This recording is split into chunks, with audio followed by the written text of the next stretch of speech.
Well, thanks everyone. Really happy to be here and talk with you. I will say right off that I'm not a sustainability expert. We had Ethan here from Darling, and I know there's a number of other people in the audience who probably have more experience on this. But I'm going to take it kind of through the story of where we've been and maybe give you kind of the top of the house view as a leader at APC. So first, a little bit about APC. There's a map there with showing our locations around the world, 17 plants in 8 different countries. We're the blood guys, sometimes referred to. There's a number of us around the world, but we go to mostly beef and pork slaughterhouses, collect the blood, fractionate it into plasma and red cells, and further fractionate some of those components to make products that are super nutrient dense, super digestible, have a lot of functionality for health and inflammation control. Other things also very good, as we heard from Liz and others. These products can be really good for plant health as well. And so we also have products on that side. So that's a little bit about who we are. This is a story that I think resonates with any of the people who are in rendering here. We think of ourselves as sustainable from the start. We're one of the original recycling industries. And so when sustainability really started to get some traction in the industry, maybe 10 years ago starting, we were maybe a little skeptical about that, saying, hey, we've been doing this for a long, long time. And you might say we were a little bit resistant as customers started coming to us and saying, hey, tell us about your sustainability story. Tell us about your carbon footprint numbers. Are you guys calculating that? Are you working on it? And I think there was some reason for this, but, I think we looked at it and said, who goes to an aluminum recycling plant or a glass recycling plant or a cardboard recycling plant and says, what are you guys doing about sustainability? It seemed a little bit out of depth that they were asking us about that. And, maybe we had a little bit of ego problem in terms of listening to the customer about that. So a little bit of lessons learned here. So who was coming to us? Pet food mainly, some on the aqua side for sure. I think those are the two leads in terms of pressuring their suppliers to move forward on sustainability. We tried to stick with our story for some time, and we ended up with a major loss, a product that was important to us. We got deformulated out of that product. And needless to say, that was a wake-up call. It's like, okay, some of these, especially on the pet food side, are very serious. And you can understand why when you think about the pet food side a little bit. It's very consumer driven. It's very retail focused.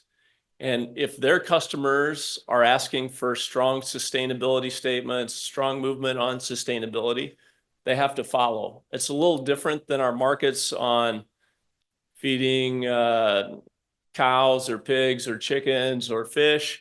Those things you go out and measure the results. On pet food, no one measures the feed conversion of their growing dog. This just doesn't happen, right?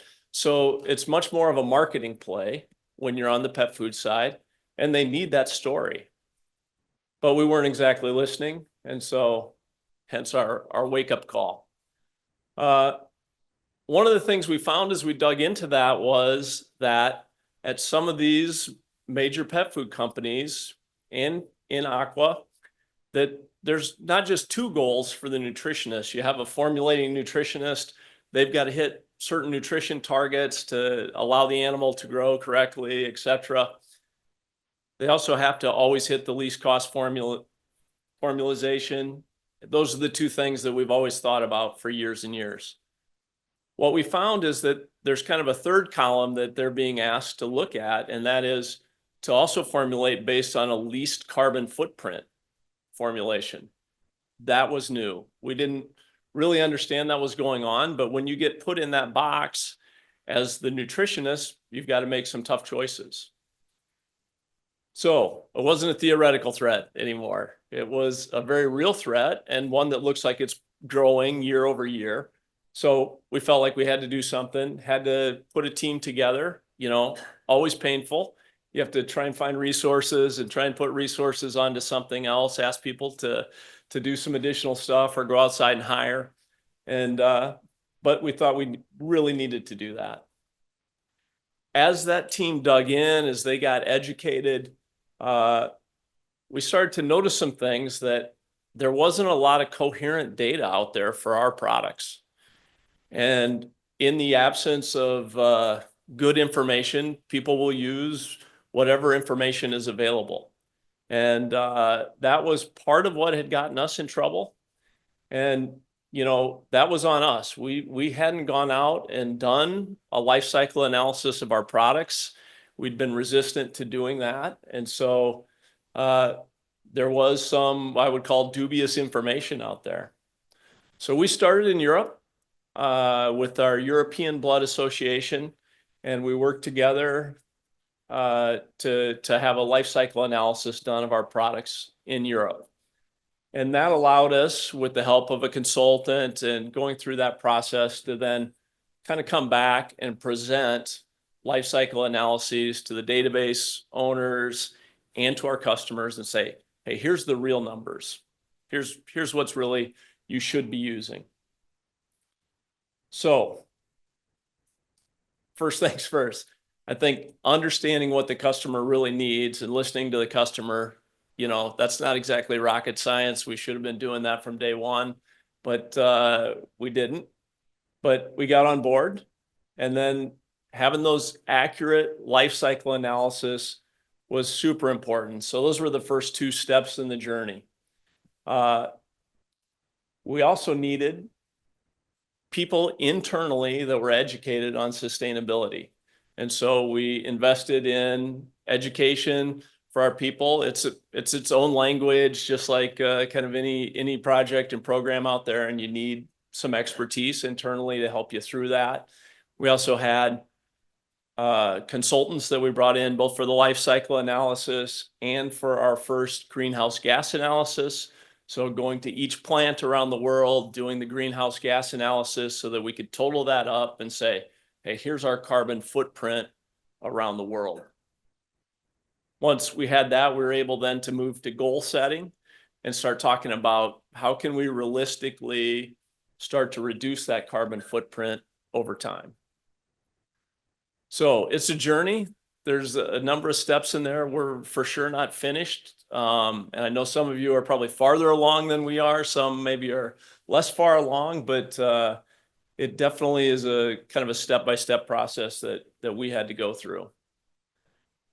What's changed for us now is that we've really been able to go from a defensive posture in front of the customer to an offensive posture in front of the customer. And that's huge. We've been able to say, hey, look, here's our life cycle analysis. Here's our carbon footprint for our product. Look at these competitive products that you're talking about. And oh, by the way, our products compare very favorably with a lot of the vegetable products that we sometimes get as competitive nature. And that's not always obvious for the people at these customer bases. There's, I think, a kind of ingrained assumption that if it's a vegetable origin, it's going to have a better carbon footprint than if it's coming out of the animal industry. We haven't found that to be true. And so we've been able to be absolutely more on the offensive. And those are much more pleasant conversations when you're actually giving the customer what they want and listening. So, my encouragement on that for everyone is, embrace it a little bit. It's good to be on the proactive side of this. And obviously we're doing that as an association right now with the project that Charles talked about, bringing those life cycle analyses for the majority of the products that we have out there. I think that's going to be a fantastic help to all of us on the sustainability journey here. something I wasn't thinking about as we started that journey at APC was how important this was to our internal employees. So if you're one of those people who raised your hand as a renderer, you no doubt know how hard it is to find employees to work in your factory. Not a lot of people want to work in factories anymore. You also know that it can be even more difficult to convince someone to work in a rendering factory, just, because of the assumptions they may make about that. So putting this kind of data in front of our internal employees has been very, very positive. And I think it really resonates with them to be able to go home and talk about, hey, we're helping a lot of animals. We're a key cog in the food delivery chain for the world. Those are all really positives. And our company's trying to do what they can to reduce our carbon footprint. So just kind of wrapping up here, we're continuing to do what everyone rendering here in the facility is doing, continuing to upcycle and be part of the circular economy. We're helping those animals thrive through better nutrition. And at the same time, we're recycling more water, we're utilizing more waste heat, we're improving efficiencies in many, many parts of the factory, and we're investing in solar panels, et cetera. I can tell you as a pragmatic COO that it's been actually surprisingly positive to me that we've been able to make these investments with generally good paybacks that would be practical things we would do anyway. My fear going in was we were going to have to do a lot of things that maybe really stretched our P&L in terms of trying to put this in place, but I think I've been positively surprised at how well it has worked. So thank you for that, and happy to take any questions.